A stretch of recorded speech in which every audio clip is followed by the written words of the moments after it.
But if you close your eyes,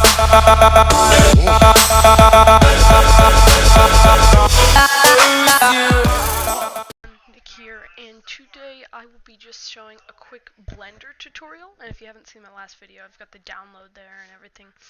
But basically, I'm going to demonstrate cell fracturing. Now this works with pretty much any object. I'm just going to start with a square since it's the easiest. And I'm going to set up the camera to start. Okay, so basically what you're going to want to do is have your object, and then what you can do is if you hit shift A, that's how you add stuff. So if you're a beginner, this would be good. So you're going to do shift A, you're going to add mesh plane.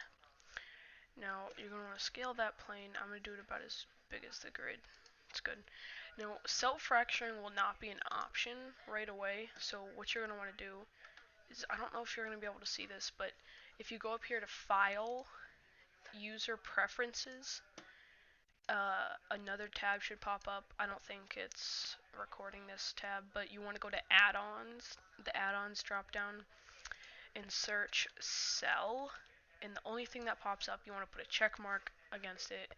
It says Object, Cell Fracture. You're going to want to check that off. And then it'll appear as an option over here on the left. So once that happens, don't click it right away. You want to hit tab to go into edit mode. And with the square, what you want to do is come down here to the mesh tools and hit subdivide until you have very small pieces, so like this, or maybe even this. After that's done, hit tab again to return to object mode. Then you want to go to cell fracture. You can leave all of this at its default and hit OK. This will generate the cell fracture, and then when it's done, I know this is just a normal square. You can actually just hit X and delete that, because you're not going to need that. But if you see down here, it actually creates this cell fractured square in the second layer. And now you'll see that you have all these different parts, which is good. I'm gonna turn it. Okay, so what you're gonna want to do is hit A to deselect all, or you might have to press it a few times because they might be like, it might select them all. But hit it until nothing is selected. Hit B so you got this thing. Drag it over, and then hit M and move it to the first layer. So once you get it to the first layer, you will see it, all these dots. Hit A so nothing is selected.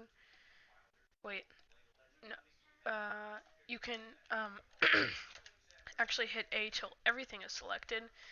Hit shift and right click everything except the cell thingy here. Wait, no. Hit A till nothing is selected. Come here, once again hit B, and make sure just the cells are selected, and come over to make sure this thing is seeable. So you want to hit the plus button over here if it's not. You want to go down to the section that says physics, and then you're going to want to hit add active, which will action over here. But first you want to go to the this down here. You want to go to the plane and hit add passive, and then once you do that, I think then it'll let you make this thing active. So add active, and now if you play the animation, it should fall and break apart into a bunch of little bits. So just, that's the basics of cell fracturing. And it'll just roll around. You got all these little dots right here, not dots, but pieces of the block, and it looks pretty cool in my opinion. And yeah, that's how you do cell fracturing in Blender. Thanks for watching. Once again, I'll leave the description, or not the description, the link to Blender in the description below. And as always, thanks for watching.